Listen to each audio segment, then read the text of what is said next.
Could more transfer portal additions be on the way for LSU? You'll hear from Brian Kelly. It's Locked on LSU. Let's go.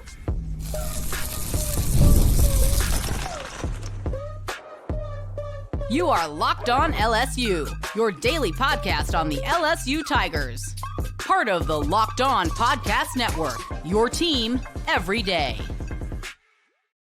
Okay, let's get it. It is Locked on LSU, your team every day. I'm your host, Matt Moscona. Thanks so much for making us your first listen. We are free, available wherever you get great podcasts, of course, on YouTube as well. So please subscribe.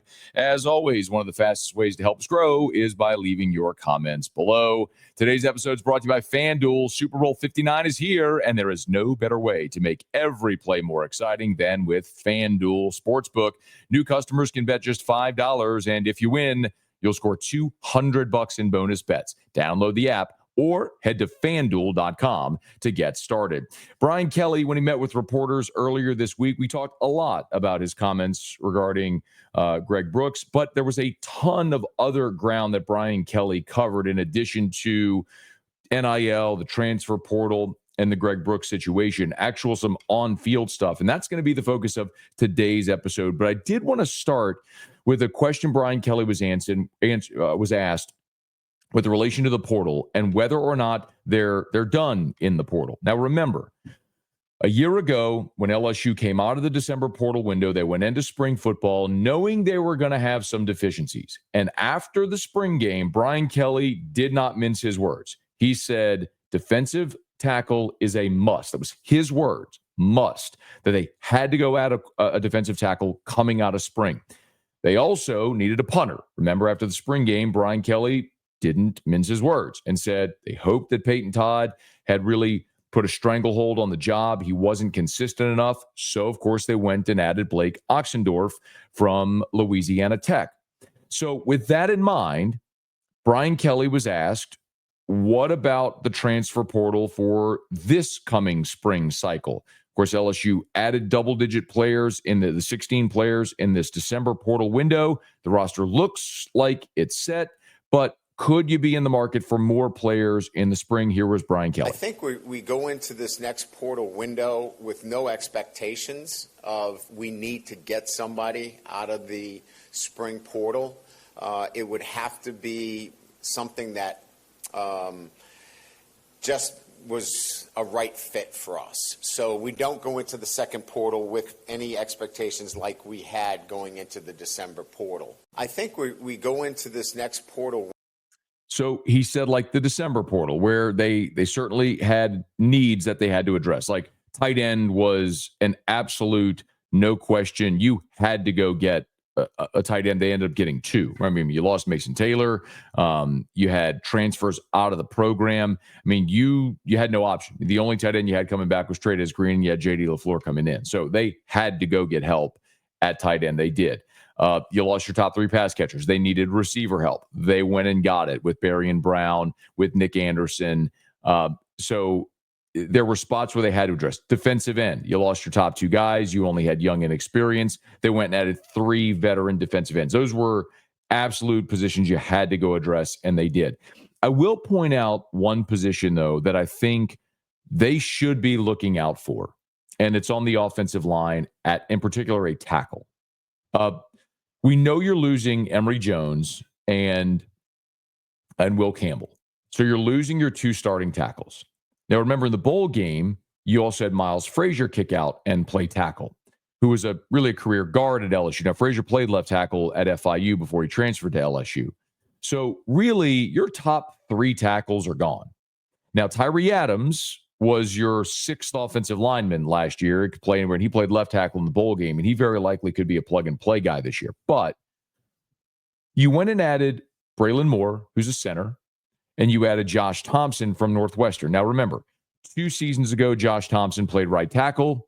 This season, he played right guard. Now, there was a brief point in their season due to injury that he had to play tackle again for a couple of games, but spent the bulk of the season at guard. So the projection is for LSU, Braylon Moore at center, Josh Thompson at right guard. So that's 2 starters that you got out of the portal. Now, DJ Chester was a starter for you, but he was also your lowest graded offensive lineman among the starters, according to Pro Football Focus.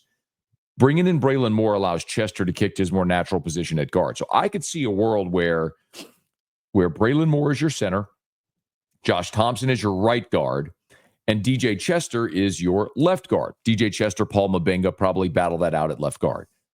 But you still don't have tackle settled. Now, you got bodies. You've got Tyree Adams. Bo Bordelon could play tackle for you as well. Weston Davis is a former 5-star. And you've brought in some talented young guys as well. So you have options. What you don't have is experience. So if in the spring portal window, a player goes into the transfer portal that is a proven starting offensive tackle, you should take a flyer on it. Now, listen, if you're talking about a proven starting offensive tackle at the Power 5 level, that's a no-brainer. But I'm looking at this more along the lines of a Miles Frazier, or even like what you did last year with JVR Suggs. Now, Suggs was a very experienced interior player on the defensive line, and LSU had to go add an interior defensive lineman. They had to. And JVR Suggs didn't become a starter for you, but he established his role as an interior pass rusher for you. He was very good at that, but he was only playing a handful of snaps a game. So I could see a scenario where maybe coming out of the spring portal window, you have a group of 5 player, or maybe even an FCS player that has been a starter at offensive tackle that maybe tries to step up a level. I don't know that necessarily works, no doubt. We saw Liam Shanahan from Harvard transfer into LSU a couple of years ago, and he started, but he really struggled. He was not a good starter for you. He was a starter sort of out of necessity for you. Miles Frazier came in as a tackle, ended up kicking to guard, and was a very good player for you, but not a tackle at guard. So it's a little bit more challenging to find that plug-and-play starter. And LSU did look. I mean, there was a tackle from Montana State that they kicked the tires on that they ended up not landing. But offensive tackle would be the spot where if someone jumps in the portal at that position that has experience at tackle, you do it. Now, the other option LSU has, just to file this away, is Josh Thompson, who I just mentioned. They'd love to play on the interior.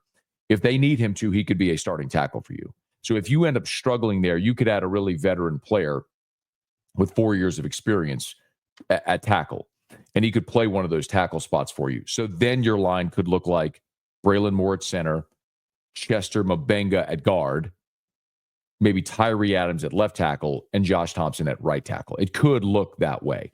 But that all will be sorted out as well with the offensive line competition in spring ball, and that'll give you a much clearer sense of if that becomes a need in the spring portal window. And that's something Brian Kelly talked about in that press conference Wednesday, was the offensive line competition in the spring. We can start with, in the portal, Braylon Moore and Josh Thompson will be part of that mix in the spring. But it's important to point out that, there's going to be great competition. And you saw that in the bowl game, how really if you look across the board, Miles Frazier is the only player that does not return in that unit. So all of those guys will get the opportunity to compete, plus the 2 that I've mentioned that were starters both at Virginia Tech and Northwestern. We think that makes for a very competitive spring. It's going to be competitive, but coming out of that will give us a much clearer indication of what your need is. So file that away. Okay, Brian Kelly also continued to talk plenty about how his coaching staff is going to be divvied up as well, and how they'll handle special teams. Trey Green moving to basketball, how that affects him in football. You'll hear all that as we continue. It's Locked on LSU, your team every day. Today's episode is brought to you by Prize Picks. The big game is almost here, and there's no better way to make it even more exciting than with Prize Picks, the best place for daily fantasy sports. With over 10 million members and billions in winnings awarded, Prize Picks makes it fun and simple to get in on the action. So here's how it works. You just pick more or less on at least 2 players' projections, and if you're right, you could win up to 1,000 times your cash. Prize Picks even has a free pick for the big game where Patrick Mahomes only needs to throw 1 yard to win. Pair that with one more correct pick, and you are cashing out. This week, I'm looking at the board. I'm selecting more for Travis Kelce on receiving yards and more for Jalen Hurts passing yardage. Threw for over 300 in the last Super Bowl they played. What I love most, fast, safe withdrawals. When I win, my cash is in my account in as little as 15 minutes. So check out the promos tab and tail any of the super sweet Millie winners big game lineups. If you tail a lineup that goes 3 for 3, you can win a split of $1 million in promo funds. Download the app today. Use the code LOCKEDONCollege to get $50 instantly after you play your first $5 lineup. That's code LOCKEDONCollege for $50 instantly after you play your first $5 lineup. Prize Picks, run your game. So as Brian Kelly has evolved through this offseason, not only the roster, but also the coaching staff, one of the questions that has sort of been asked most commonly is about how they plan on handling special teams. And we know that Amon Anand is an analyst that LSU added from Grambling, who we've talked about is likely to handle that. But here was Brian Kelly's answer on how they plan to handle the third phase. I think, first of all, we've hired Amon Anand to be involved in our special teams. He was at Grambling. Really excited about him. We'll add another special teams coach to the mix there to just support that unit, those units in particular. And feel really good about that. So he said they'll add another special teams coach. Now, if you remember, if you're an everydayer, you heard this, and thank you for that. But we played a clip from Brian Kelly earlier in the week when he talked about the staff additions, in particular the additions among the analysts, and said there's still more to come that are clearing HR right now. So perhaps expect another special teams assistant to help. Remember, if you just look at last year's staff, you had those responsibilities divvied up among two men. You had Slade Nagel, who was the on-field tight ends coach and special teams coach. But as we've talked about, Bob Diaco, serving as an analyst, really ran the special teams practices, had a headset on during the game. He was kind of the main point of contact for special teams. Well, Amon Anand coming in right there, as you heard Brian Kelly say, will be one of those roles. Well, if you want more than just one guy working on your special teams, you bring in another. It sounds like that's the direction we're heading. So we'll wait to see who that person is, but it would stand to reason as you're connecting the dots, if they're still waiting for a few others to clear HR, to be hired formally, and Brian Kelly's telling you they plan on adding someone else, you can kind of connect the dots there that they're looking to hire someone else to work with the special teams in an analyst role. Now, the other big name hire this offseason was Alex Atkins. Again, if you're an everydayer, you know our episode about Alex Atkins. I would highly encourage you, if you missed it, to go back and listen to that full episode for the full explanation of Atkins. But this is a guy who has ties to the state, spent 3 years at Tulane, was the offensive coordinator at Florida State. Ed Ogeron tried to hire Alex Atkins back in 2021 when they brought Brad Davis in. This is a guy who was rapidly ascending in the coaching ranks until this season. The bottom just fell out at Florida State. I mean, remember, he was the OC at Florida State for the 13-0 team just 2 seasons ago, and was being mentioned for as coordinators that would be in line to be promoted for head coaching opportunities. Well, now he's at LSU. Run game coordinator and tight ends coach. Here was BK on Alex Atkins. First of all, excited about Alex. He brings a great deal of experience as a coordinator, but more importantly, his depth and background in the run game. As an offensive line coach, he adds another perspective in that room with Brad. He will not be stepping on Brad's toes. Brad's done an incredible job. This is really having somebody that will coach the tight ends and have a specific focus towards our run game and how it marries and matches to what I'm looking for within our overall offensive structure. So having somebody that is dedicated to that, having somebody that has his eye on it every day, I felt where we are today that was a great need, and to get somebody with his kind of experience in building run games in particular. So the need, the timing, all of those things make it a great fit. I think it's a lot of words, and I don't know how that works necessarily. It's very easy to understand what an offensive coordinator is and what a defensive coordinator is. The offensive coordinator calls the offensive plays. The defensive coordinator calls the defensive plays. We think of that in terms of the game. What does a run game coordinator do in those 60 minutes? I have no idea. I don't know if there's a specific role. But I'll remind you, in 2019, Joe Brady was the passing game coordinator. Joe Brady didn't work with the quarterbacks. He worked with the receivers. That was his job. He worked with the receivers. But he served the role as passing game coordinator and helped conceptually with some things. In that instance, I think it's less, Alex Atkins' role in the staff is less about just finding creative run concepts, because everybody runs the same run concepts. It's just a matter of how you sequence them throughout a game, how you set it up throughout a game. I think helping develop your tight ends as blockers, which Brian Kelly clearly has a strong desire for. We know historically he wants the tight end that is equal parts attached power blocker, but someone who can also go catch a pass. So you look at Trey Green, Donovan Green, Bauer Sharp, JD LaFleur coming in. Yes, develop those guys. But I think more than anything, it's kind of what Kelly alluded to. You just get a great coach on staff.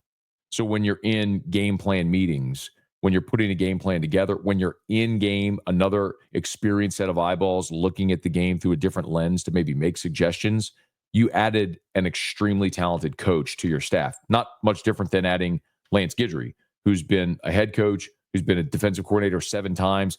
He's on your staff now as an analyst working with the star position. Great. Do that during the week when you're at practice. Work with the star positions, help develop and mold Harold Perkins, absolutely. But you have another guy on staff that's looking to film, that's in staff meetings, that's got a headset on during the game days, that can make suggestions, that makes you a better game day team as well. I think that's probably what we're looking at there with the Alex Atkins component. One other thing here, and I do want to talk about, here's Brian Kelly talked about some of the personnel like Trey Green and transfers that are standing out into Marcus Cooley, which we'll get to in just a quick second. One of the questions that I know some people have asked, at the end of spring ball is the pro day. And with Kyren Lacy having his legal issues going on right now, the question was asked if Kyren Lacy was going to be able to go through pro day. Here was BK. I know his lawyer just recently provided some information. That's all I know. We're going to have to monitor that situation probably, before we make any decisions relative to his status in pro day. So no decision yet on Kyren Lacy there. Certainly the statement that Kyren Lacy's attorney provided in an attempt to clarify the events, or tell their side of the events of that tragic accident in which a 78-year-old man lost his life, does suggest, if they can prove it, that Kyren Lacy would not have been at fault. But what kind of damage to the reputation might have already been done by this pre-draft? I can't help but think of the Lyle Collins situation back after the 2014 season, before the 2015 draft, when, if you remember the story, Lyle Collins had an ex-girlfriend who was killed, was murdered. And the police spoke to Lyle Collins as a person of interest, and every team in the NFL passed on him. He went undrafted. Now, it ended up coming to light that he had nothing to do with it whatsoever, but just throughout the process of conducting an investigation, the police questioned everyone. And because he was questioned, it was a protect the shield moment from the NFL. And a guy that would have been a first-round draft pick ended up going undrafted. And that's an awful situation that unfolded, not only because you have the tragedy of a young lady losing her life, but then also, to a much lesser degree of importance, obviously, Lyle Collins was associated publicly with something he had nothing to do with, and it cost him millions of dollars. We'll see if there's a similar situation that unfolds here with Kyren, but we'll follow that as well as we continue. Okay, we'll wrap up next. Locked on LSU, your team every day. Today's episode is brought to you by FanDuel. Super Bowl 59 is here. One game, two teams, endless possibilities, and there is no better way to make every play more exciting than with FanDuel Sportsbook. Whether it's predicting the first touchdown, calling the MVP, or even betting on the coin toss, FanDuel makes it easy to get in on the action. With live betting all game long, you can adjust your bets as the game unfolds and feel the thrill from kickoff to the final whistle. The live betting feature lets you stay involved no matter what happens on the field, and the app is super easy to navigate. Plus, knowing you can place a $5 bet and potentially win $200 in bonus bets for the Super Bowl, that is the icing on the cake. So download the app or head to FanDuel.com to get started. Just bet $5, and if you win, you'll score $200 in bonus bets. That's FanDuel.com. Bet with FanDuel, official partner of Super Bowl 59. As we wrap up today's episode of Locked On LSU, we appreciate you certainly for being there with us. Brian Kelly was also asked about the transfers that have come in. Now, they haven't hit the field yet, but they're working out. They could do work on their own. But Kelly was asked about which transfers so far among the 16 are standing out early. Experience at the tight end position to marry with a really exceptionally young player in Trey, but bringing in Bauer Sharp, who's got a lot of experience and, a veteran kind of presence there at the tight end position. He's been outstanding. I think Jack Pyburn brings more than just his ability on the field, but how he impacts everybody in the locker room and in the weight room. His demeanor, his attitude is infectious. I think those two guys. And I'd say, Mansour Delaney has been very, very, I think, impactful at the cornerback position. We've got some younger guys, some guys with experience, but we don't have a veteran player back there. And his leadership and just the way he's handled himself has been outstanding. It also gives you a little bit of a hint as to where Mansour Delaney might be playing in the secondary. There's been the question about corner and safety, but my guess is they'll probably give him run at both spots in the spring and see where he fits best. But it's interesting also to hear about Bauer Sharp and Jack Pyburn. Sharp is a guy who led Oklahoma in receiving this past season, so that component is there. And one of the things that I like a lot about Sharp and Delaney, Sharp and Pyburn, Delaney to a degree as well, but Sharp and Pyburn this is it for these guys. Like, this is their last year of college football. Like, they're not here. They're not coming in to mess around. This wasn't, let's go catch a quick check out of the portal. I mean, they got paid, but this was an opportunity to say, where can I go to develop in a system that's going to give me an opportunity to elevate my game for the next level? That is the reason. I mean, yes, you go into the portal and you're going to make money, but suffice to say that those guys could have made money staying where they were. I know there was the report of Jack Pyburn having a certain number that he wanted.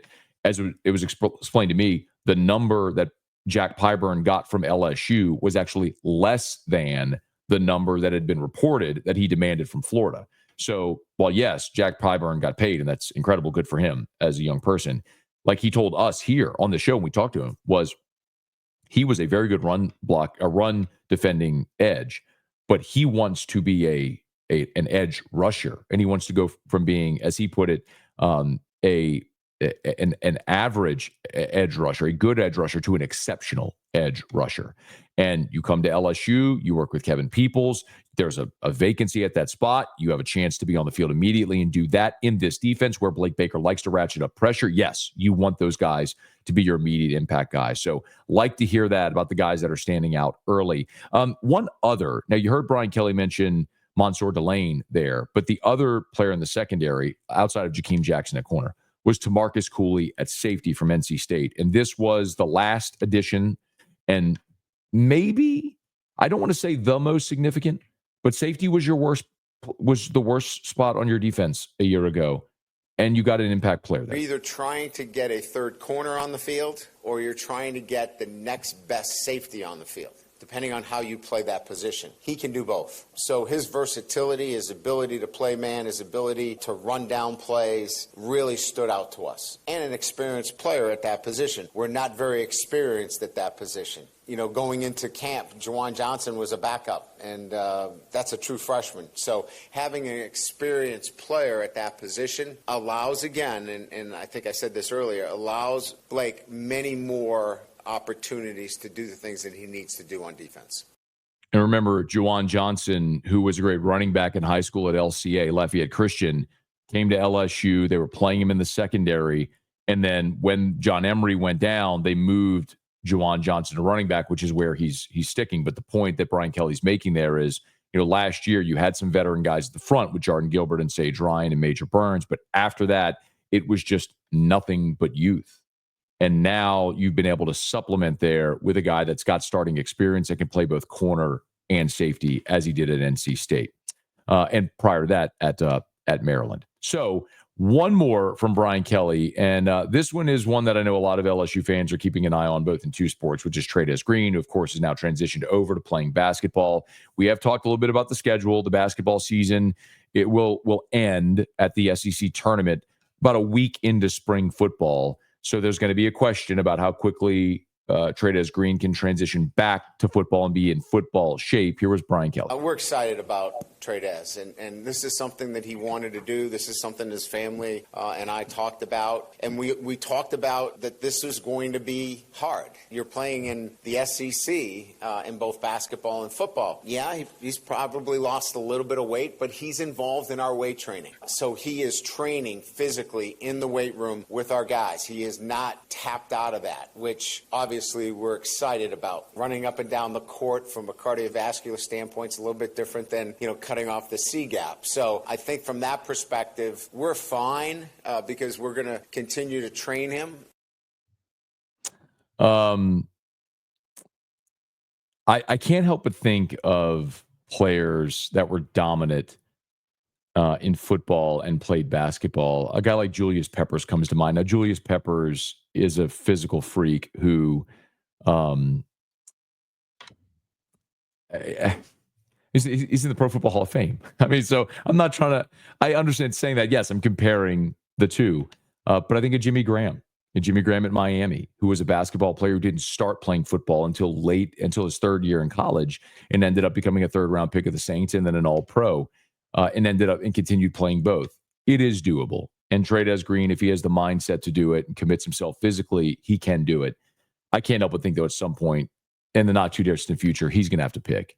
And if Trey Green goes and has a massive football season next year, and you can start to see that's the path you're going to take, that may ultimately lead him that way in the fall. But in the meantime, it's good. This was a promise made on the recruiting trail, and for Brian Kelly and his staff, a promise kept to Trey Green. Okay, y'all, that's going to do it for us here on today's episode of Locked On LSU. Thanks so much for making us your first listen. Now for your second listen, you can go check out our guy Chris Gordy over at Locked On SEC. Hey, if you're listening on your favorite podcast app, please subscribe. If you're on YouTube, smash that like button, subscribe to the channel, hit the bell so you're notified whenever we post a new video. As always, one of the fastest ways to help us grow is by leaving your comments below. And let a friend know if they love the Tigers. We got you here every single day for Locked On LSU, your team every day.